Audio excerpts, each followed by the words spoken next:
Hello കൂട്ടുകാരെ, എല്ലാവരും സുഖമായിരിക്കുന്നോ? ഇന്ന് രാവിലെ മുതൽ നല്ല കിട്ടിക്കാച്ചി മഴയാണ്. ഒരു 4-4:30-5 മണിയായി. അപ്പോഴും മഴയ്ക്കൊരു കുറവുമില്ല.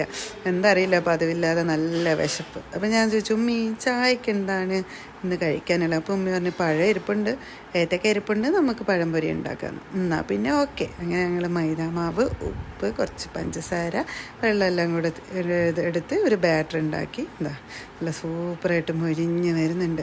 പിന്നെ നമ്മുടെ ചീനച്ചട്ടി ഒന്ന് നോക്കിയേക്കെ കേട്ടോ, എൻ്റെ വിശേഷം ഞാൻ പറയാവേ. ഇത് ഏകദേശം 10-30 വർഷം പഴക്കമുള്ള ചീനച്ചട്ടിയാണ്. നമ്മളെ ആൻറ്റിക് പീസാണ് വീട്ടിൽ. എങ്ങനെയുണ്ട് നമ്മുടെ പഴംപൊരി? ഇഷ്ടമായോ? പിന്നെ ബാക്കി വന്ന ബാറ്റർ പിന്നെ ഞങ്ങൾ ചെറിയൊരു പണി കുഞ്ഞു കുറച്ചുകൂടെ മധുരം കൂടുതലിട്ടിട്ട് കുഞ്ഞു തരിയായിട്ട് ഇങ്ങനെ പൊരിച്ചെടുത്തിട്ടുണ്ട്.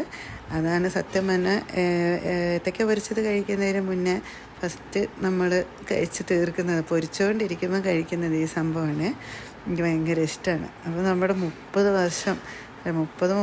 വർഷം പഴക്കമുള്ള നമ്മൾ ആൻറ്റിക് പീസ് ചീനച്ചട്ടി. ഇത് എൻ്റെ വല്ലുമ്മയൊക്കെ ഉപയോഗിച്ച സാധനമാണ്. അത് ഉമ്മി ഉപയോഗിക്കുന്നത്. ഇനിയിപ്പോൾ എനിക്ക് തന്നാലും ഞാൻ വാങ്ങൂല കേട്ടോ. അമ്മാരി അവസ്ഥ. അതിന് ഒരു ചെവിയൊക്കെ ഉള്ളൂ. ഇരിക്കുന്ന കണ്ട സഹിക്കൂല. എന്താണേലും നമുക്ക് അടുത്ത വ്ളോഗിൽ കാണാം. ബായ്.